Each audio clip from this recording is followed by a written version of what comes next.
ওমানে রহস্যজনকভাবে বাংলাদেশি 4 ভাইয়ের মর্মান্তিক মৃত্যু হয়েছে। নিহতদের বাড়ি চট্টগ্রামের রাঙ্গুনিয়ায়। এ ঘটনায় পরিবারের শোকের ছায়া নেমে এসেছে। চট্টগ্রাম থেকে শামসুল হক হায়দরীর পাঠানো রিপোর্ট। তাদের দুজনেরই শুক্রবার দেশে আসার কথা ছিল। এ কারণে পৃথক স্থানে কর্মরত 4 ভাই একত্রিত হয়েছিলেন একটি স্থানে। ওমান প্রবাসী চট্টগ্রাম সমিতির সভাপতি মোহাম্মদ ইয়াসিন চৌধুরী জানান, গতরাতে চাকরি শেষে বাসায় ফেরার পথে বাংলাদেশি মালিকানাধীন ওমানে আবু রায়ান পলিক্লিনিকের সামনে বামুল্লাদা এলাকায় ইঞ্জিন চালিত অবস্থায় গাড়ির ভেতরে 4 জনের নিথর দেহ দেখে পুলিশকে খবর দেওয়া হয়। হয়তো গাড়ি থেকে বের হতে পারে নাই, যতটুকু আমরা বুঝতে পেরেছি। এখন এখানকার রয়্যাল ওমান পুলিশ তারা এই বিষয়টি তদন্ত করতেছে। তারা খুব আন্তরিকভাবে বিষয়টি সিরিয়াসলি তারা নিয়েছে এবং তারা তদন্ত করে ময়নাতদন্তের রিপোর্টের পরে আমরা আসলে বিষয়টি জানতে পারবো। এদিকে 4 ভাইয়ের নিহতের খবর শুনে শোকে স্তব্ধ পরিবার সহ এলাকাবাসী। নিহত রাশেদ, শাহেদ, সিরাজ ও শহীদের বাড়ি চট্টগ্রামের রাঙ্গুনিয়ার লালননগর ইউনিয়নে। ময়নাতদন্তের জন্য মরদেহ রয়েছে ওমানের একটি হাসপাতালে। NTV news desk. পটুয়াখালী বিজ্ঞান ও প্রযুক্তি বিশ্ববিদ্যালয়ে উপাচার্যের পদত্যাগের দাবিতে চতুর্থ দিনের মতো অবস্থান কর্মসূচি চালিয়ে যাচ্ছেন শিক্ষক, কর্মকর্তা, কর্মচারী ও শিক্ষার্থী ঐক্য পরিষদ। সকাল থেকে বিশ্ববিদ্যালয় প্রশাসনিক ভবনের সামনে জড়ো হয়ে শিক্ষক, কর্মকর্তা, কর্মচারী ও শিক্ষার্থীরা অবস্থান কর্মসূচি পালন করছেন। সকল ফ্যাকাল্টি ফাইনাল পরীক্ষা ও ক্লাস বন্ধ থাকায় কার্যত অচল হয়ে পড়েছে বিশ্ববিদ্যালয় ক্যাম্পাস। একই সঙ্গে আন্দোলনকারীদের উপর হামলার ঘটনায় জড়িত বহিরাগতদের গ্রেফতার করতে না পারায় ক্ষোভ প্রকাশ করেছেন শিক্ষার্থীরা।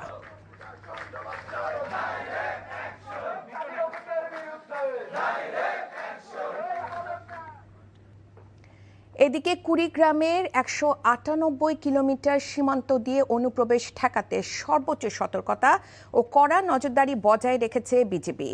সকালে এ তথ্য জানান বিজিবির কুড়িগ্রাম ব্যাটালিয়নের অধিনায়ক লেফটেন্যান্ট কর্নেল মোহাম্মদ মাহবুবুল হক।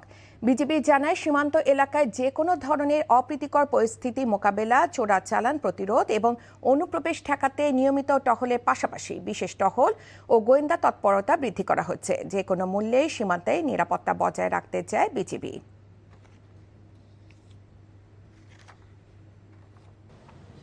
সাধারণ জ্বর, ডায়রিয়া কিংবা অন্য রোগ নিয়ে হাসপাতালে ভর্তি হওয়া শিশুরাই হামে আক্রান্ত হচ্ছে। তবে উদ্বেগের বিষয় হলো, হাম আক্রান্ত শিশুদের শরীরে বোকা ও অ্যাডিনো নামের 2টি ভাইরাসের সংক্রমণ ঘটেছে, যার ফলে ফুসফুসে হানা দিচ্ছে জটিল নিউমোনিয়া। এসব ক্ষেত্রে অ্যান্টিবায়োটিকও কাজ করছে না, ফলে অনেক শিশুর মৃত্যু হচ্ছে। এদিকে আজও হাম ও উপসর্গ নিয়ে 7 শিশুর মৃত্যু হয়েছে। বিস্তারিত নাহিদ প্রিন্সের রিপোর্টে। আসার পরে এগুলো হয়েছে, পাতলা পায়খানা কোনো কমতাছে না, জ্বরও কোনো কমতাছে না। 2 দিন থাকার পরে পরে দেখলো মানে আস্তে আস্তে মুখের মধ্যে বিসি উঠতে আছে আর কি। এরপরে যে ধরা খেয়েছে যে হাম। কুমিল্লার চান্দিনা থেকে আসা 1.5 বছরের শিশু রাইসার মতো অসংখ্য শিশু হাসপাতালের ওয়ার্ডগুলোতে কাতরাচ্ছে, যারা ভর্তি হয়েছিল অন্য সমস্যা নিয়ে, কিন্তু দীর্ঘ অবস্থানের ফলে আক্রান্ত হয়েছে ছোঁয়াচে হামে। বিশেষজ্ঞরা বলছেন, হামের এই বিস্তার শিশুদের রোগ প্রতিরোধ ক্ষমতাকে নষ্ট করে দিচ্ছে। দীর্ঘদিন যদি এই হাসপাতালে অবস্থান করে, যে পাশাপাশি থাকলো, যেমন পাশের ওয়ার্ডে মিজেলস ওয়ার্ড, এই ওয়ার্ডে পাশের ওয়ার্ডে আছে, সেই বাচ্চাও তো মাঝে মাঝে আসতেছে, বিভিন্ন পরীক্ষা নিরীক্ষার জন্য বাইরে যাচ্ছে, তখন কন্ট্যাক্টে আইসা সেখানে হতে পারে। সেটা যদি দেখা যায় যে এখানে আসার পরে মিনিমাম 5 থেকে 10 দিন পরে তার ওই মিজেলসটা হয়েছে হাসপাতালে আসার পরে, তাহলে আমরা বুঝবো যে এই মিজেলস এই হাসপাতাল থেকে তার সংক্রমিত হয়েছে। ঘটনা এখানেই শেষ নয়, আসল বিপদ শুরু হয় হাম সেরে যাওয়ার পর। আক্রান্ত শিশুর শারীরিক দুর্বলতার সুযোগে হানা দিচ্ছে বোকা ও অ্যাডিনো নামের 2টি মারাত্মক ভাইরাস। ফলে নিউমোনিয়া ও ডায়রিয়ায় শিশুদের শরীরে কাজ করছে না অ্যান্টিবায়োটিকও। নিউমোনিয়াটা হলো বড় কালপ্রিট, এবং এনকেফালাইটিস বা মেনিনজাইটিস এনকেফালাইটিস হলো বেশি মারা যাচ্ছে, আর নিউমোনিয়াতে 10টার থেকে প্রায় 1-2টা আমাদের এক্সপায়ার করে যাচ্ছে। কারণ নিউমোনিয়া এত বেশি জটিল আকার করে, মানে 2 পাশের লাং টিস্যুগুলো এত ড্যামেজ হয়, যেগুলো অ্যান্টিবায়োটিক দেওয়ার পরেও, প্রপার ট্রিটমেন্ট করার পরেও ম্যাক্সিমাম ক্ষেত্রে দেখা যাচ্ছে এগুলি অনেকে ডিটোরিয়েট করে যাচ্ছে। এমন অবস্থায় চিকিৎসকদের পরামর্শ, মৃত্যুর ঝুঁকি এড়াতে আক্রান্তদের থেকে পুরোপুরি বিচ্ছিন্ন বা আইসোলেশনে রাখতে হবে শিশুদের। পাশাপাশি পুষ্টিকর খাবার আর নিবিড় পরিচর্যাই হতে পারে মহামারী প্রতিরোধের সেরা ঢাল। Nahid Prince, NTV news, Dhaka. মতিঝিলের শাপলা চত্বরে হেফাজতের সমাবেশে হত্যাকাণ্ডের মামলায় সাবেক মন্ত্রী ডক্টর দীপু মনি, সাংবাদিক মোজাম্মেল বাবু ও ফারজানা রূপাকে কারাগারে পাঠিয়েছে আন্তর্জাতিক অপরাধ ট্রাইব্যুনাল। ফলে এ মামলায় আসামির সংখ্যা দাঁড়ালো 9 জনে। দুপুরে বিচারপতি মোহাম্মদ গোলাম মুর্তুজা মজুমদারের নেতৃত্বাধীন 2 সদস্যের ট্রাইব্যুনাল এই আদেশ দেন। একই সঙ্গে আগামী 7 জুন এ মামলার তদন্ত প্রতিবেদন দাখিলের দিনে 3 আসামিকে ট্রাইব্যুনালে হাজিরেরও নির্দেশ দেওয়া হয়েছে। এর আগে সকালে দীপু মনি, মোজাম্মেল বাবু ও ফারজানা রূপাকে ট্রাইব্যুনালে হাজির করা হয়। তারা জুলাই গণহত্যা মামলার আসামি হিসেবে আগে থেকেই কারাগারে আছেন।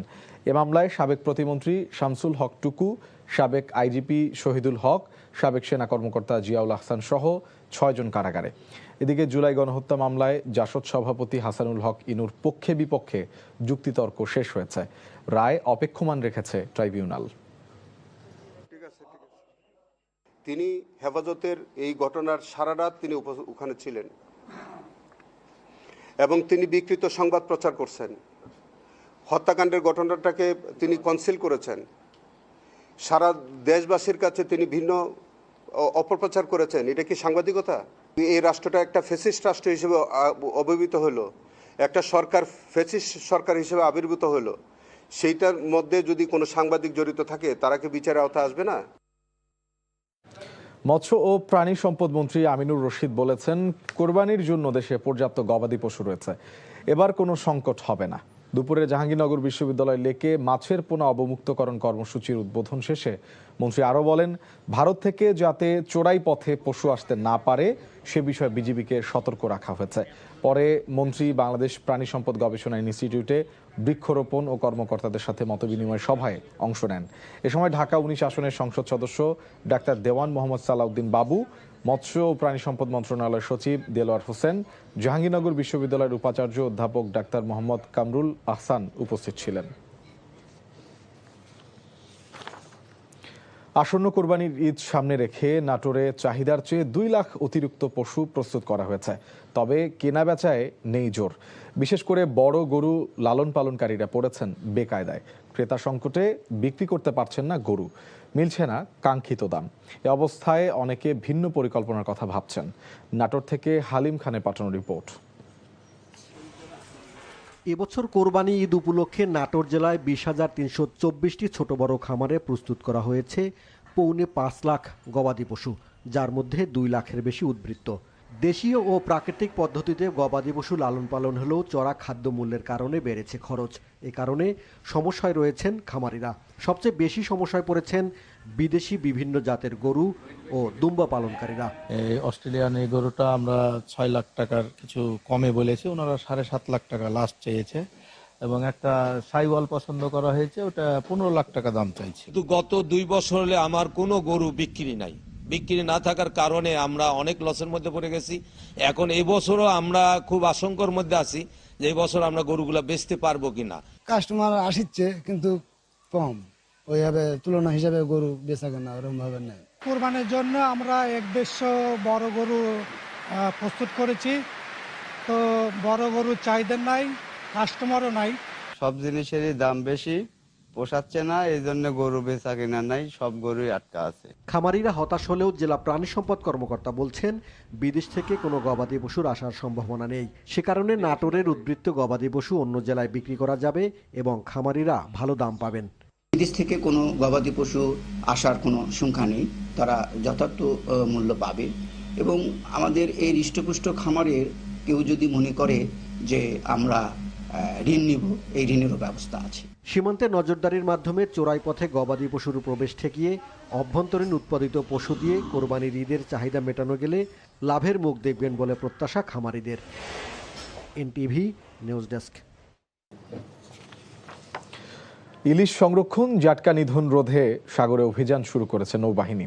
এরই ধারাবাহিকতায় চট্টগ্রাম, কক্সবাজার, চাঁদপুর, খুলনা সহ 9টি জেলায় পরিচালিত এসব অভিযানে বিপুল পরিমাণ অবৈধ জাল উদ্ধার করা হয়, জব্দ করা হয় জাটকা মাছ। এছাড়া জেলেদের মাঝে সচেতনতামূলক কার্যক্রম পরিচালনার মাধ্যমে বৈধ উপায়ে মাছ আহরণ, মা ইলিশ ও জাটকা সংরক্ষণ এবং সামুদ্রিক জীববৈচিত্র্য রক্ষায় উদ্বুদ্ধ করা হচ্ছে বলে জানিয়েছে নৌবাহিনী। সিরাজগঞ্জে বাংলাদেশ ব্যাংকের পুনঃ অর্থায়ন তহবিলের আওতায় সচেতনতামূলক সভা ও লিড ব্যাংক পদ্ধতিতে প্রকাশ্যে ঋণ বিতরণ কার্যক্রমের উদ্বোধন করা হয়েছে। শহরের অফিসার্স ক্লাবে ঋণ বিতরণ কর্মসূচিতে বক্তারা বলেন, বাংলাদেশ ব্যাংকের পুনঃ অর্থায়ন তহবিলের মাধ্যমে 10, 50 ও 100 টাকার হিসেবধারী প্রান্তিক ভূমিহীন কৃষক, নিম্ন আয়ের পেশাজীবী, স্কুল ব্যাংকিং হিসাবধারী শিক্ষার্থী এবং ক্ষুদ্র ব্যবসায়ীরা সহজ শর্তে ঋণ সুবিধা পাবেন। আগামী বছর 6 জানুয়ারি থেকে মাধ্যমিক এবং 6 জুন থেকে উচ্চ মাধ্যমিক পরীক্ষার তারিখ নির্ধারণ করেছে শিক্ষা মন্ত্রণালয়। সচিবালয়ের সংবাদ ব্রিফিংয়ে শিক্ষামন্ত্রী আনম এহসানুল হক মিলন বলেন, এসএসসি এবং এইচএসসি রেজাল্টের পরই কলেজ এবং বিশ্ববিদ্যালয়ে ভর্তি নির্দেশনা দেওয়া হবে। প্রতি বছর পরীক্ষার ফলাফল এবং ভর্তি হবার মাঝখানে বেশ কয়েক মাস সময় ব্যয় হয়। এ কারণে বিদেশে অনেকে উচ্চ শিক্ষার জন্য আবেদন করতে পারে না। এবার সেই অবস্থার পরিবর্তন হবে। মন্ত্রী জানান, এবার এসএসসিতে 20 লাখ এবং এইচএসসিতে 20 লাখ শিক্ষার্থী অংশ নেবে। শিক্ষামন্ত্রী বলেন, মাধ্যমিক পরীক্ষা 6 ফেব্রুয়ারি এবং উচ্চ মাধ্যমিক শেষ হবে 13 জুলাই। কর্মমুখী শিক্ষাকে প্রাধান্য এবং ঝরে পড়ার রোধে বিশেষজ্ঞদের নিয়ে কাজ করা হচ্ছে বলেও জানান শিক্ষামন্ত্রী। জুলাই অভ্যুত্থানে কুষ্টিয়ায় 6 জনকে হত্যা সহ 8 অভিযোগে জাসদ সভাপতি হাসানুল হক ইনুর মানবতা বিরোধী অপরাধ মামলায় যুক্তিতর্ক শেষ করেছে উভয় পক্ষ। পরে রায় ঘোষণার জন্য তা অপেক্ষমান রেখেছে আন্তর্জাতিক অপরাধ ট্রাইব্যুনাল 2। যুক্তিতর্কের শেষ পর্যায়ে ইনুর সর্বোচ্চ শাস্তি চেয়েছে প্রসিকিউশন। তথ্য উপাত্তের মাধ্যমে সব অভিযোগ প্রমাণ হয়েছে বলে দাবি তাদের। এদিকে মতিঝিলের শাপলা চত্বরে হেফাজতের সমাবেশে গণহত্যা মামলায় গ্রেফতার দেখিয়ে ফ্যাসিস্ট সরকারের মন্ত্রী ডাক্তার দীপুমণি, সাংবাদিক মোজাম্মেল বাবু এবং ফারজানা রূপাকে কারাগারে পাঠিয়েছে আন্তর্জাতিক অপরাধ ট্রাইব্যুনাল। ফলে এই মামলায় গ্রেফতারকৃত আসামির সংখ্যা দাঁড়ালো 9 জনে। দুপুরে বিচারপতি মোহাম্মদ গোলাম মর্তুজা মজুমদারের নেতৃত্বাধীন ট্রাইব্যুনালে আদেশ দেন। আগামী 7 জুন এই মামলার তদন্ত প্রতিবেদন দাখিলের দিনে এই 3 আসামিকে ট্রাইব্যুনালে হাজিরেরও নির্দেশ দেওয়া হয়েছে।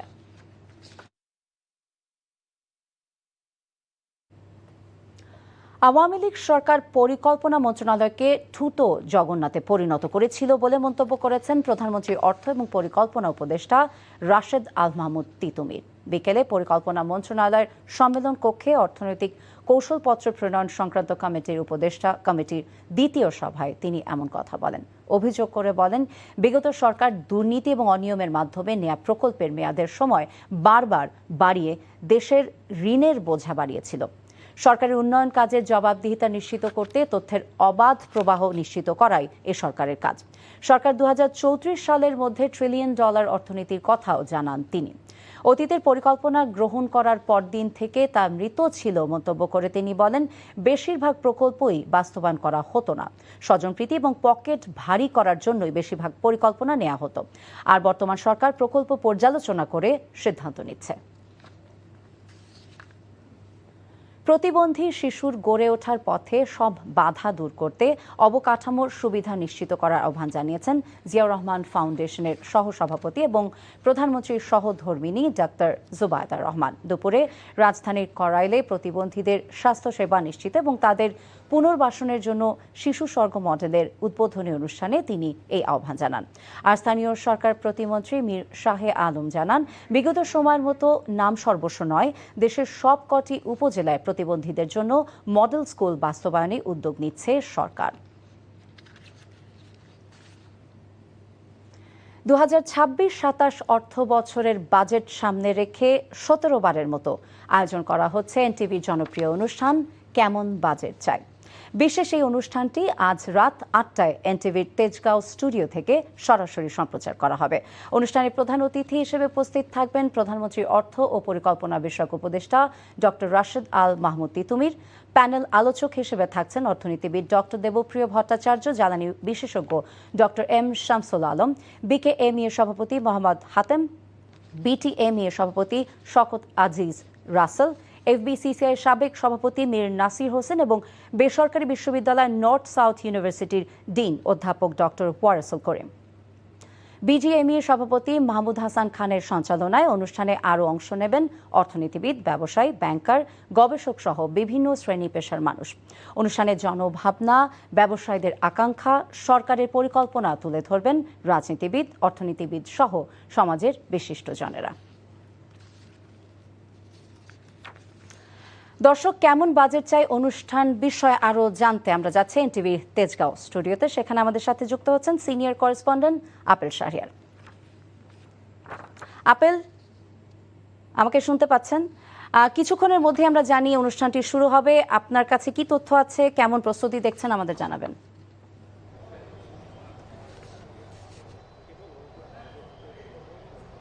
কেমন বাজেট চাই অনুষ্ঠানটির প্রস্তুতি পর্ব প্রায় শেষ, এখন তো আধা ঘন্টারও কিছু কম সময়। 8টার দিকে সরাসরি সম্প্রচার হবে অনুষ্ঠানটি। এরই মধ্যে মূল মঞ্চে আপনি যদি দেখেন যে মূল যে আলোচকরা রয়েছেন এরই মধ্যে কয়েকজন চলে এসেছেন এবং এই অনুষ্ঠানটি কিন্তু সঞ্চালনা করবেন বিজিএমইএ এর সভাপতি মাহমুদ হাসান খান, তিনি তাকে দেখতে পাচ্ছেন, এবং যে সাবেক সভাপতি রয়েছেন এফবিসিসিআই এর, উনি হচ্ছেন মীর নাসির হোসেন, তিনিও কিন্তু এখানে উপস্থিত হয়েছেন, এবং যে অতিথিদেরা যারা রয়েছে তারাও কিন্তু এখানে উপস্থিত হয়েছেন, পৌঁছেছেন। এবং বাজেটের আগে এই অনুষ্ঠানটি অনেকটাই তাৎপর্য বহন করে, কেননা প্রতি বছর যখন এনটিভি এই অনুষ্ঠানটি করে তারপরে কিন্তু বাজেটটি হয় এবং এখানে যেসব আলোচনাগুলো হয় সেটি কিন্তু একটি প্রভাব পড়ে বাজেটে, কেননা কী ধরনের বাজেটে কোন কোন খাতে সরকারের গুরুত্ব দেওয়া প্রয়োজন এবং কোন জায়গাটিতে বেশি গুরুত্ব দেওয়াটা উচিত। কেননা বিএনপি সরকার গঠনের পর এবারে এই প্রথম বাজেট, যদিও জনগণের অনেক প্রত্যাশা রয়েছে এই বাজেটকে ঘিরে, এজন্য একটি প্রাণবন্ত একটি আলোচনা হবে, যেহেতু এখানে নীতি নির্ধারকরা সরকারের তারাও কিন্তু এখানে উপস্থিত থাকবেন। এই জন্য তাদের মতামতগুলো, সাধারণ শ্রেণী পেশার মানুষের যারা স্টেক হোল্ডার রয়েছেন তাদের মতামতগুলো কিন্তু এখানে যখন উঠে আসবে সেক্ষেত্রে কিন্তু একটি গুরুত্বপূর্ণ ভূমিকা রাখবে। এজন্য এরই মধ্যে আপনি দেখতে পাচ্ছেন স্টেজ প্রস্তুত হয়েছে, অতিথিরা এসে পৌঁছেছেন। এজন্য সার্বিক বিষয়ে যদি বলি, বাজেটটি যাতে, যেহেতু একটি জন আকাঙ্ক্ষার দিকে চলে গেছে, যেহেতু বিএনপি সরকারের নতুন বাজেট, এই বাজেটটি যাতে ভালোভাবে হয় এবং যেসব খাতগুলো রয়েছে কোনো খাত যাতে বৈষম্যের মধ্যে না পড়ে সেই বিষয়টি যাতে এখানে উঠে আসবে।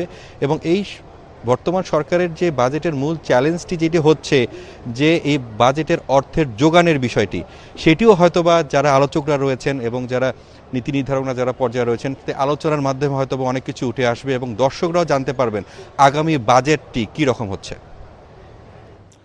দর্শক, আমরা জানছিলাম কেমন বাজেট চাই, যেটি রাত 8টায় সরাসরি সম্প্রচার হবে এনটিভিতে, সেই অনুষ্ঠানের প্রস্তুতির খবর। ঈদ উল আজহাকে সামনে রেখে সক্রিয় হয়ে ওঠা জাল টাকা চক্রের আস্তানার সন্ধান পেয়েছে ডিবি পুলিশ। রাজধানীর উত্তরে এবং গাজীপুরে ডিবির অভিযানে গ্রেফতার হয়েছে 3 জন প্রতারক। উদ্ধার হয়েছে প্রায় 34 লাখ টাকা মূল্যের জাল নোট এবং নোট তৈরির সরঞ্জাম। জব্দ করা হয়েছে ল্যাপটপ, 3টি colour printer, golden foil paper এবং জলছাপ সম্বলিত সাদা কাগজ। জাল টাকা তৈরির ডাইসও পাওয়া গেছে চক্রের কাছে। প্রাথমিক জিজ্ঞাসাবাদে আসামিরা জানায়, এবারের ঈদে জাল টাকাগুলো পশুরহাট এবং বিভিন্ন বড় বিপণী বিতানে ছড়িয়ে দেওয়ার পরিকল্পনা ছিল তাদের। এদিকে অনলাইন জুয়া এবং সাইবার প্রতারণায় জড়িত 6 চীনা নাগরিক সহ 9 জনকে গ্রেফতার করেছে ডিবি পুলিশ। টাঙ্গাইলে হামে আক্রান্ত শিশুকে জলাতঙ্কের টিকা দেওয়ার ঘটনায় 3 সদস্যের তদন্ত কমিটি করে 30 দিনের মধ্যে প্রতিবেদন দিতে নির্দেশ দিয়েছে হাইকোর্ট। একই সঙ্গে 50 লাখ টাকা কেন ক্ষতিপূরণ দেয়া হবে না তা জানতে চেয়ে রুল জারি করা হয়েছে। বিচারপতি আহমেদ সোহেল এবং বিচারপতি ফাতেমা আনোয়ারের সমন্বয়ে গঠিত হাইকোর্ট বেঞ্চ রিটের শুনানি শেষে এই আদেশ দেন। শিশুটির যথাযথ চিকিৎসা নিশ্চিতে সরকারকে দ্রুত ব্যবস্থা নেওয়ার নির্দেশনাও দেওয়া হয়েছে। গতকাল 1 মাস 5 দিন বয়সী শিশু ফাতিহাকে নিয়মিত টিকার বদলে জলাতঙ্কের টিকা দেওয়া হয় ভুয়াপুর স্বাস্থ্য কমপ্লেক্সের থেকে। বাংলাদেশের জাহাজ ভাঙার শিল্পকে সম্ভাবনাময় খাত উল্লেখ করে জার্মান রাষ্ট্রদূত ডক্টর রুডিগার লোটাস বলেছেন, বৈশ্বিক নানা চ্যালেঞ্জ সত্ত্বেও এই শিল্পের দ্রুত অগ্রগতি হয়েছে। দুদিনের চট্টগ্রাম সফরকালে সাংবাদিকদেরকে কথা বলেন তিনি। হংকং কনভেনশন অনুযায়ী বাংলাদেশের প্রথম সুরক্ষামূলক green shipyard PHP ship breaking and recycling industries. রাষ্ট্রদূতকে শিপইয়ার্ডের নিরাপত্তা ব্যবস্থা, পরিবেশ সংরক্ষণ এবং শ্রমিক কল্যাণ কার্যক্রম সরেজমিনে ঘুরে দেখান সীতাকুণ্ডে অবস্থিত প্রকল্পটির ব্যবস্থাপনা পরিচালক। রাষ্ট্রদূত জাহাজ ভাঙার প্রক্রিয়ায় সন্তোষ প্রকাশ করেন।